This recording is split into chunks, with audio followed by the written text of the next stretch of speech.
Assalamualaikum warahmatullahi wabarakatuh. Bismillahirrahmanirrahim. Ashhadu an la ilaha illallah wa ashhadu anna Muhammadar Rasulullah. Allahumma salli ala sayyidina Muhammad wa ala ali sayyidina Muhammad. Rabbi syrah li sadri wa yassir li amri wahlul 'uqdatam min lisani yafqahu qawli. Amin. Bismillahirrahmanirrahim. Salam hormatku buat para sahabat-sahabatku tercinta, jamaah uripe Allah dimanapun Anda berada, baik yang ada di dalam ataupun yang ada di luar negeri. Semoga kita semua senantiasa di dalam lindungan Allah Subhanahu wa ta'ala. Amin ya rabbal alamin. Sebelum kita awali kajian di pagi yang indah ini, marilah gemahkan di dalam nyawa, di dalam jiwa, di dalam hati, di dalam roh, di dalam hidup kalimat-kalimat thayyibah. Subhanallah walhamdulillah wa la ilaha illallah wallahu akbar. Wala hawla wala quwwata illa billahil aliyyil azim. Alhamdulillahi rabbil alamin. Kajian kali ini kami beri judul Kuburan Allah. Mana mungkin Allah dikubur? Mana mungkin Allah mati? Mana mungkin Allah tewas? Kita bongkar di kajian kali ini. Alhamdulillahirabbil alamin. Selama ini seolah-olah saja kita beragama dan seolah-olah saja kita bertuhan di sisi manusia kita, menurut diri kita, sesuai hawa nafsu kita, seolah-olah kita sudah bertuhan, seolah-olah kita sudah memeluk suatu agama, yakni Islam. Akan tetapi cobalah tengok di dalam hati kita. Di dalam hati kita sudahkah ada Tuhan? Di dalam hati kita sudahkah ada Sang Pencipta diri kita? Di dalam hati kita sudahkah ada Tuhan yang menghidupi kita? Di dalam hati kita sudahkah ada Tuhan yang menciptakan kita? Di dalam hati kita sudahkah ada Tuhan yang menguasai kita di setiap apapun yang kita gerak dan kerjakan? Coba kita sisir hati kita. Sudahkah ada Tuhan di dalam hati kita? Bila kita selama ini sudah menyangka bahwa diri kita sudah bertuhan, mari kita cek hati kita. Oh, ternyata di dalam hati kita yang ada hanya kuburan-kuburan Tuhan saja. Bekas-bekas kekuasaan Tuhan saja yang ada di dalam hati kita. Kenapa? Karena di dalam hati kita sudah menyerupai Tuhan. Kita sudah jadi Tuhan tapi tidak terasa. Bagaimana mungkin kita tidak menjadi Tuhan yang wujud, yang hidup, yang berkuasa di dalam hati kita hanyalah ciptaan. Yang wujud, yang hidup, yang berkuasa di dalam hati kita hanyalah makhluk tanpa Tuhan. Yakni tak bertuhan.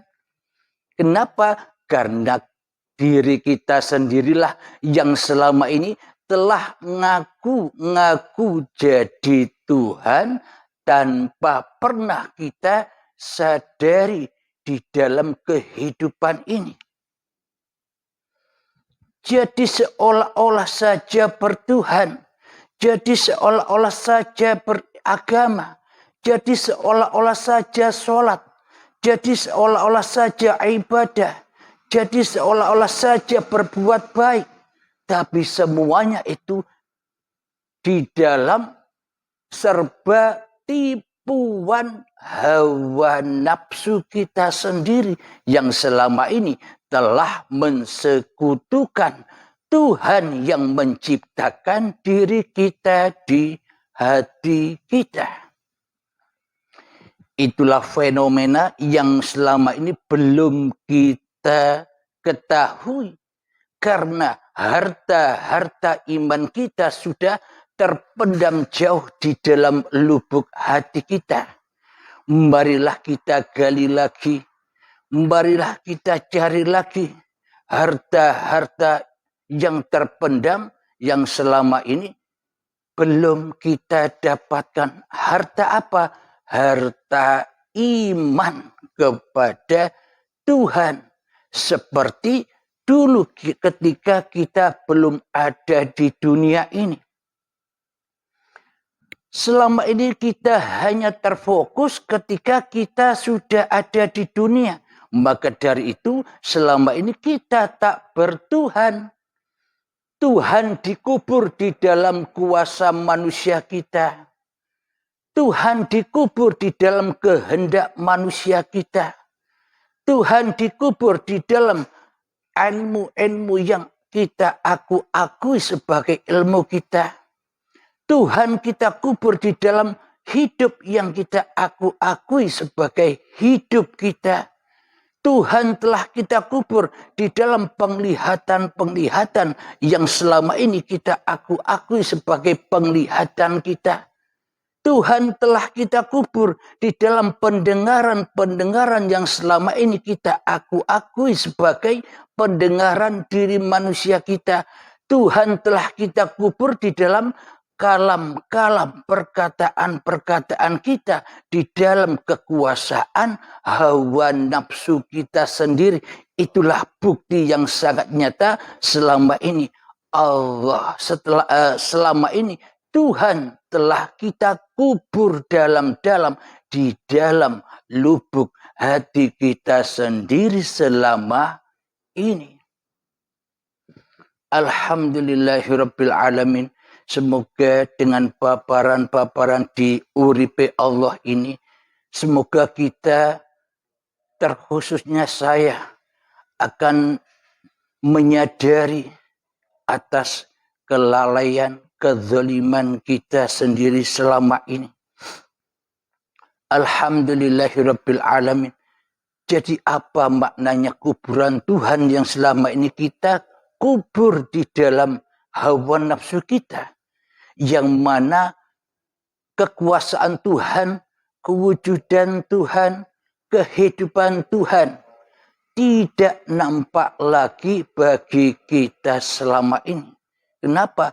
Karena yang ada, karena yang wujud, karena yang hidup, karena yang berkuasa di dalam hati kita ini sudah bukan Tuhan lagi, akan tetapi hawa nafsu, iblis dan setan kita lah yang selama ini jadi Tuhan di dalam hati kita, yang mana selalu mensekutukan Tuhan dengan diri kita sendiri selama ini. Coba kita hayati di dalam hati kita. Sebenarnya kita ini makhluk apa sang Kholik sih? Bila kita menyadari bahwa kita ini makhluk, tentunya ada sang Khalik yang menguasai makhluk. Akan tetapi di dalam jiwa kita, di dalam nyawa kita, di dalam hati kita, di dalam kehidupan kita selama ini, seolah-olah tak ada Tuhan selain diri kita sendiri selama ini. Alhamdulillahirabbil alamin. Inilah bukti-bukti yang akurat, bukti-bukti yang sangat amat nyata bahwa selama ini kita telah lama mengubur Tuhan di dalam diri manusia kita, mengubur Tuhan di dalam nyawa kita, mengubur Tuhan di dalam jiwa kita, mengubur Tuhan di dalam hati kita, mengubur Tuhan di dalam roh kita, mengubur Tuhan di dalam kehidupan kita selama ini. Inilah tanda bukti bahwa selama ini kita lebih bangkit, kita lebih nyata, kita lebih ada, kita lebih hidup daripada Tuhan itu sendiri. Berarti yang jadi Tuhan selama ini siapa? Kita apa Allah? Inilah bukti bahwa selama ini kita mentuhankan diri kita di hati kita, tapi selama ini kita tidak menyadarinya. Alhamdulillahirabbil alamin. Apa bukti bahwa selama ini kita telah mengubur dalam-dalam Allah, mengubur dalam-dalam Tuhan di dalam hawa nafsu kita? Ada ayat al-insanu sirri wa ana sirruhu, kata Allah.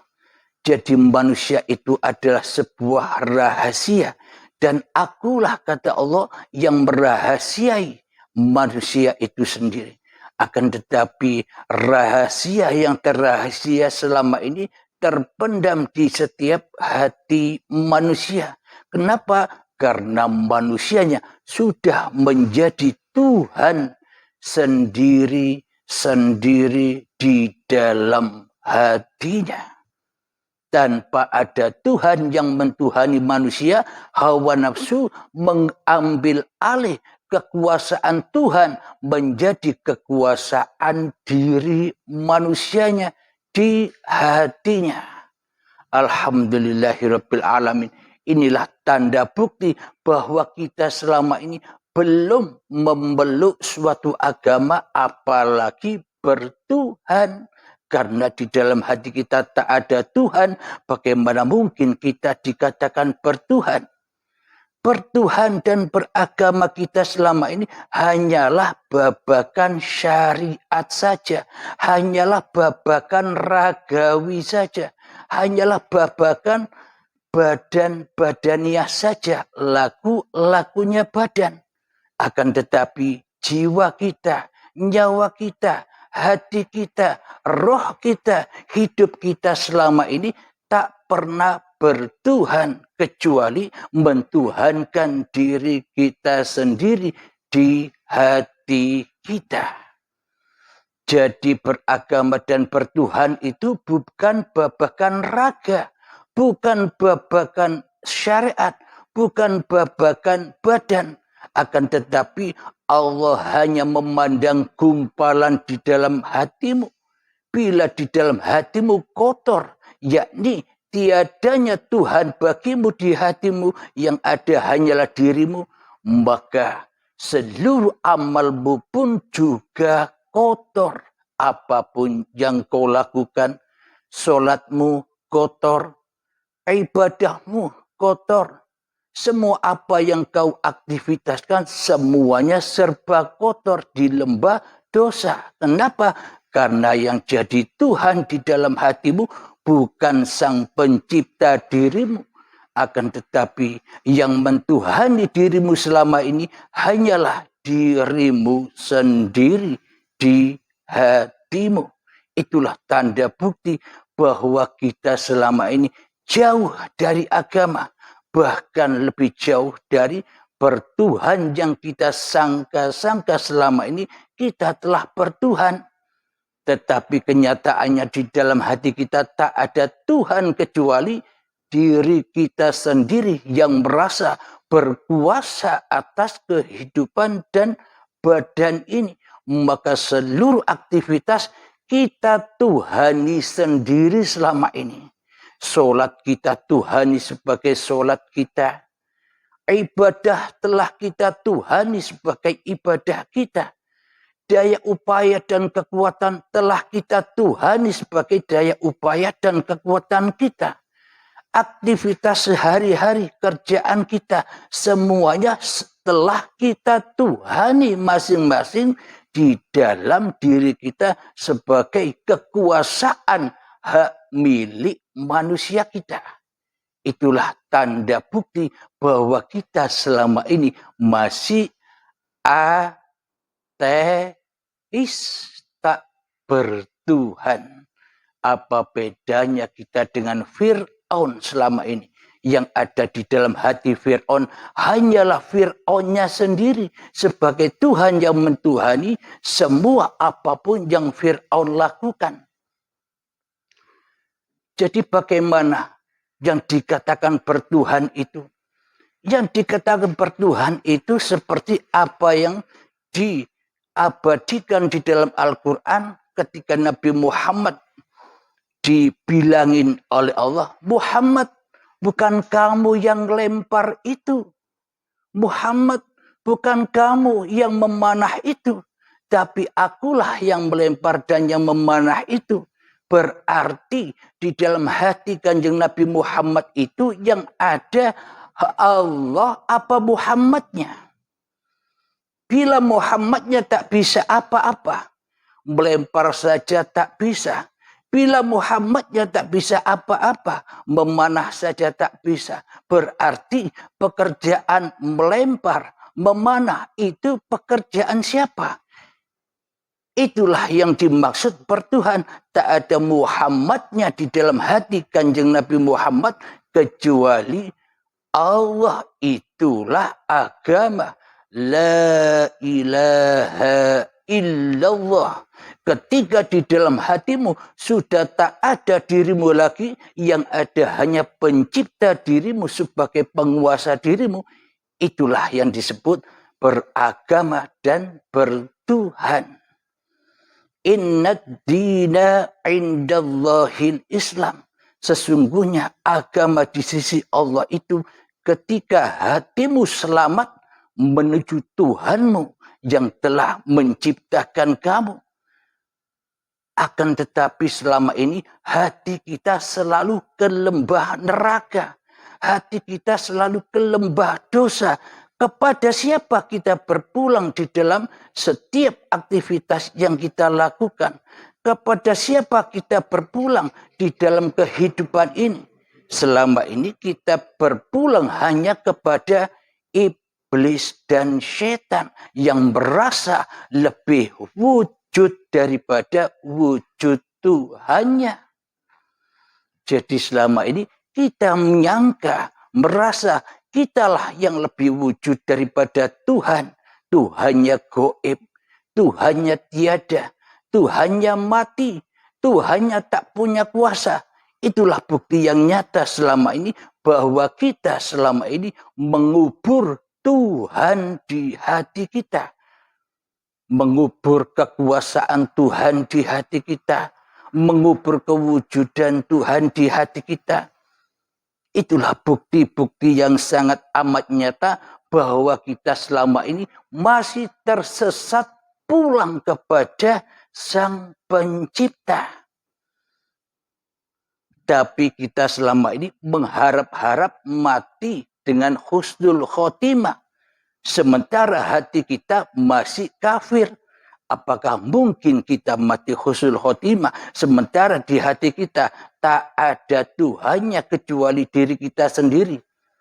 Itulah bukti bahwa kita selama ini masih kufur terhadap Tuhan yang menciptakan kita. Jadi iman kita, akidah kita belum jauh sesuai dengan Nabi Muhammad Sallallahu Alaihi Wasallam jauh, Nabi Muhammad Islam, akan tetapi kita masih kafir. Kenapa? Karena yang jadi Tuhan di dalam hati kita bukan Allah, salah Tuhan, beda Tuhan. Tuhannya Kanjeng Nabi Muhammad dengan Tuhan kita selama ini beda. Apa buktinya? Di dalam hati kita bukan Allah yang melempar, tapi hawa nafsu kita yang merasa berkuasa melempar. Allahnya tidak bisakan apa-apa. Ketika kita berjalan, seolah-olah diri kita yang berkuasa berjalan. Allahnya pincang, tak bisa apa-apa. Ketika kita sholat, seolah-olah kita yang bisa sholat. Allahnya tidak bisa apa-apa. Ketika kita ibadah, kita yang merasa bisa ibadah. Allahnya tak bisa apa-apa. Bila Allah tak bisa apa-apa, buat apa kita sembah? Percuma. Kita lebih baik nyembah iblis dan setan yang merasa bisa apa-apa di dalam hati kita, ketimbang menyembah Allah yang tak bisa apa-apa. Wujudnya saja tidak ada, apalagi bisa apa-apa. Itu kan yang ada di hati kita selama ini. Tapi kita tidak menyadari semua itu. Kenapa? Karena kita selama ini sudah ada di lingkaran, jadi perbudakan iblis dan setan di dalamnya. Meskipun kita kelihatannya sholat, tapi ketika sudah di masjid, Allahu Akbar, bukan Allah yang kita maha besarkan, tapi iblis dan setan yang telah kita maha besarkan. Apa buktinya? Ketika takbiratul ihram, jiwa kita diculik oleh iblis. Badannya di masjid, jiwanya mestinya berjumpa Allah, tapi berjumpa iblis, yakni dibawalah jiwa kita keliling-keliling dunia. Ditunjukkanlah bisnis-bisnis kita. Kita dibawa ke pasar, jiwa kita dibawa ke toko, jiwa kita dibawa berbisnis oleh iblis dan setan. Jiwa kita tersesat jauh dari Allah. Terus apakah dikatakan sholat jiwa yang demikian? Meskipun badannya sholat, tapi jiwanya jauh dan menjauh dari yang menciptakannya. Berarti casingnya saja Islam, casingnya saja sholat, tapi hatinya ingkar kepada Tuhannya. Alhamdulillahirabbil alamin. Kenapa itu semua terjadi?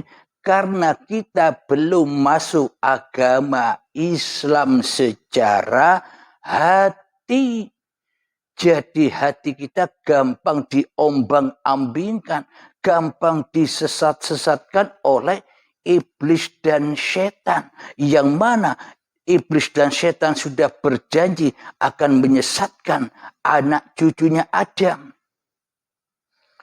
Untuk apa mereka disesatkan? Agar bersama-sama iblis di dalam nerakanya Allah. Di mana nerakanya Allah? Ya hawa nafsu itulah yang panas membara urusan dunia, persaingan dunia. Kadang ada duka, ada kebencian, ada merasa tinggi, kebanggaan, kemuliaan. Ya itulah api-api neraka yang tak berasap. Itulah neraka Allah yang berbahan bakar badan manusia dan hati yang keras melebihi kerasnya batu. Jadi ketika badan dan hidup ini masih dikuasai oleh manusianya, itulah lembah neraka itu. Alhamdulillahirabbil alamin. Bagaimana cara kita untuk mentas dari neraka? Bagaimana kita agar hijrah dari kegelapan ini menuju ke alam terang benderang? Bagaimana caranya kita hijrah dari kerusakan-kerusakan hati ini, alam fana ini kepada alam baka? Tapi kebanyakan kita selama ini, ketika kita mendengar alam baka, alam kematian, kita takutnya minta ampun. Kenapa? Karena kita di dalam dunia ini ingin jadi Tuhan terus-menerus daripada menjadi hamba. Di dunia ini kita ingin menjadi penguasa terus daripada yang dikuasai. Di dunia ini kita ingin menjadi sang kholik terus di dalam hati kita daripada menjadi makhluk. Kita tidak mau bila kita dibilangin bahwa manusia itu bukan apa-apa dan bukan siapa-siapa. Akan tetapi kita telah menuduh bahwa Allah itu tidak seperti apa-apa dan tidak seperti siapa-siapa. Bila Allah tidak seperti apa-apa dan tidak seperti siapa-siapa, lalu sampai kapan kita jadi Allah di dalam hati kita yang merasa bisa apa-apa dan yang merasa bisa beraktivitas apa-apa. Jadi selamanya kita buta akan Allah. Bila kita buta akan Allah, bagaimana mungkin kita bisa ibadah? Bagaimana mungkin kita bisa sholat? Ibadah dan sholat kita pasti kita tujukan kepada iblis dan setan daripada kepada Allah. Syariatnya kelihatannya seolah-olah kepada Allah. Tapi cek hati kita. Di dalam hati kita, kita kembalinya kepada Allah apa kepada hawa nafsu. Itu yang bisa menilai apa yang kita lakukan. Ternyata yang kita tuhankan selama ini Allah Subhanahu wa taala telah kita kubur dalam-dalam di dalam hawa nafsu kita sendiri. Yang muncul iblis dan setannya daripada Allah di dalam setiap aktivitas kehidupan kita. Marilah kita sadari, wahai sahabat.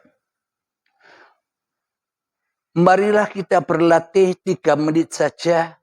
Kita masuk ke dalam diri kita. Kita berbenah di dalam diri kita. Pasrahkanlah bahwa hidup ini bukan hidup kita. Pasrahkanlah bahwa badan ini bukan badan kita. Dan pasrahkanlah seluruh apapun yang kita kerjakan bukan kerjaan kita. Apa buktinya? Inna sholati wa nusuki wa mahyaya wa mamati lillahi rabbil alamin. Benamkan, tenggelamkan dirimu sendiri di hatimu agar nyata uripe Allah, agar nyata hayatullah, agar nyata penciptamu atas dirimu di hatimu. 3 menit saja, mulai, silakan.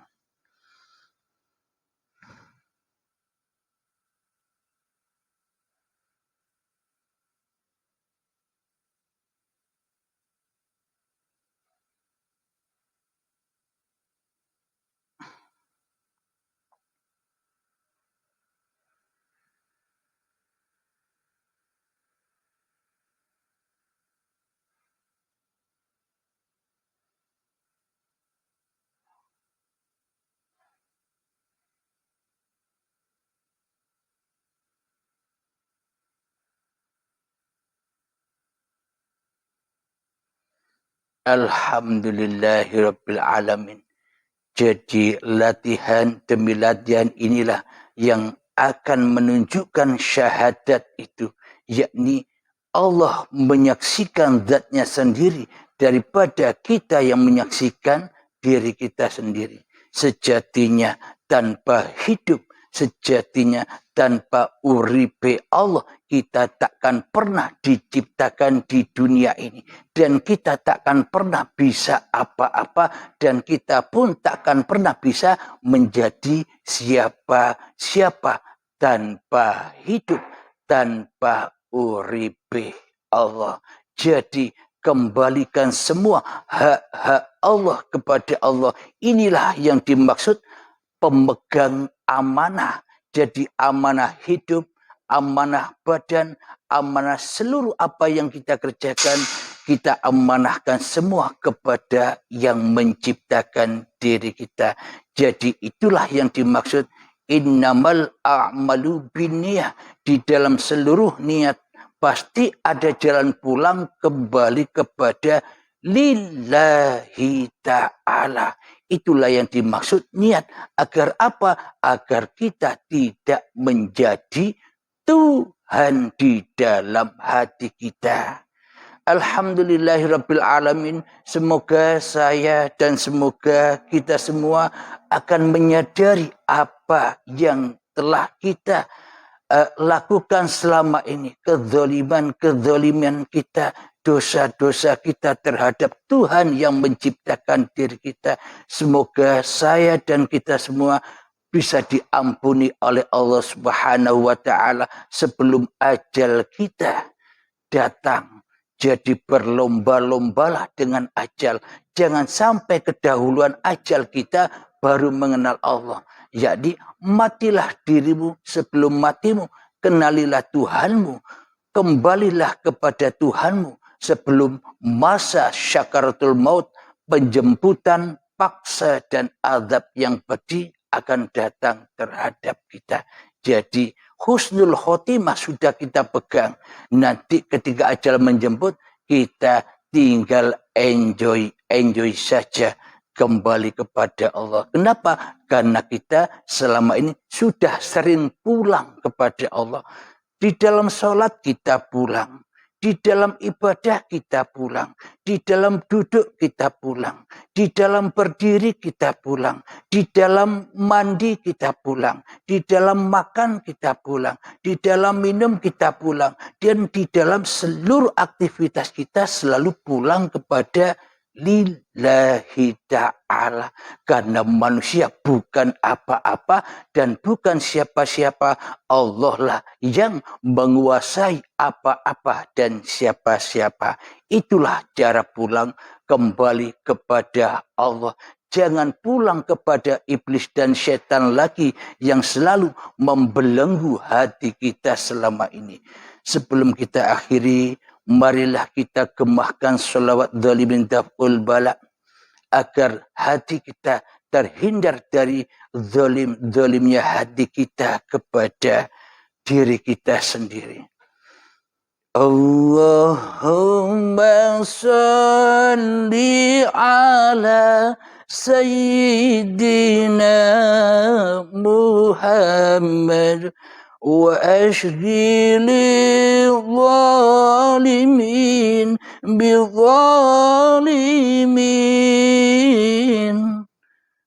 Allahumma salli ala Sayyidina Muhammad wa ashghili zalimin bizalimin wa ahrijna min bainihim salimin wa ala alihi wa sahbihi ajma'in. Alhamdulillahi rabbil alamin.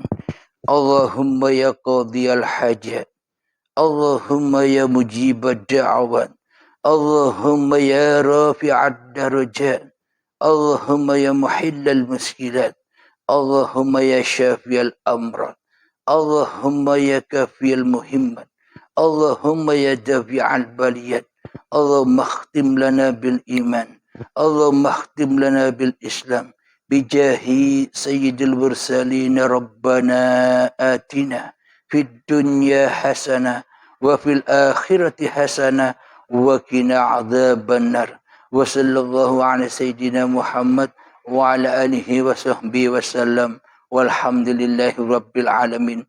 Akhir kalam. Assalamualaikum warahmatullahi wabarakatuh.